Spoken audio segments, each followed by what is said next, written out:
ولقى عشور ما بحسي مايا شتى كلية يانجو سنة أو كلية لكن واحد كلو عشور ما بحنه ولقى عشور ما بحن عشور أنا ولقى ما بحن حد كورنا مجرين واحد عصب واي وأنا نوع عصب واي ولقى حتى مغلين عشور وسلسة تكسئة canshuurta waa qaaraan qaran oo bulshada ku qasban tahay inay bixiso si dal iyo dad u horumaraan. Soomaaliya waxaa kaalmo siiya dawlado badan oo dunida ah waxaana kaalmadaas ay ka timid canshuur dad kale laga qaaday. Tusaale, David waxa uu canshuurta siiyay dawladiisa Mareykanka. Dhammaan canshuurta soo gashay sanad oo tan David ku jirta ayaa miisaaniyad u ah Mareykanka. Wixii ka soo haray qayb ka mid ah ayaa kaalmo loo siiyay Soomaaliya. David waxa uu wax ka bixiyay mushaarka ciidankeena Soomaaliyeed. Haddaba, yaa dalka noo dhisaya canshuurta John oo British ah laga qaaday ka soo hartay baan sugnaa. arrinkaas xataa inuu ceeb noqdo macnaha qofka fikir yiraahdo dad kale lacag ay bixiyaan oo dawladoodu ka qaadatay oo macnaha inaga ay soo siiyeen macnaha qofku ku qanco yiraahdo inta macnaha u dhihi lahaa war wax anagu aan leenahay la baxayna qofka muslimka runtii waxyaabaha oo macnaha naftiisa u diida waxa kamid ah waxyaabaha macnaha dulinimada oo madalatu nafsi oo kala camal inuu iska ilaaliyo.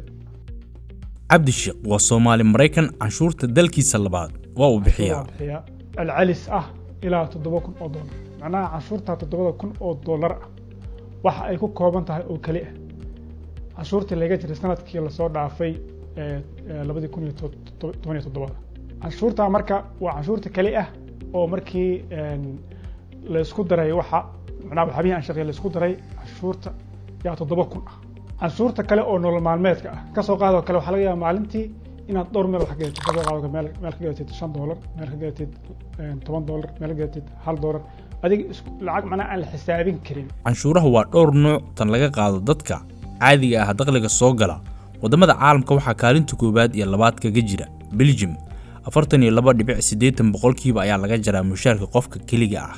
Germany 39.9%.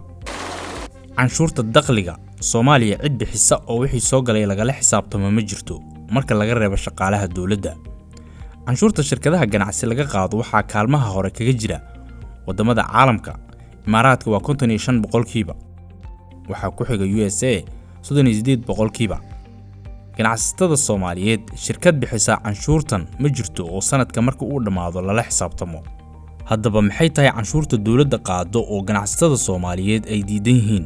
canshuurta walxaha dekedaha dalka ka soo dega qaanuunka Soomaaliya waa 5%, balse dawladda oo aan awood badan lahayn ayaa qiimahaasi dhintay.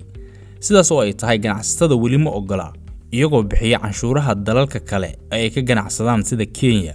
Tusaale, halka tan ee shidaalka waxaa laga qaadaa dekeda Mombasa $450, dekeda Muqdisho waa $45. waxa wadanada kale siisa maxaad noogu diiday? Mombasa waxaad siisaan maxaad noogu diiday?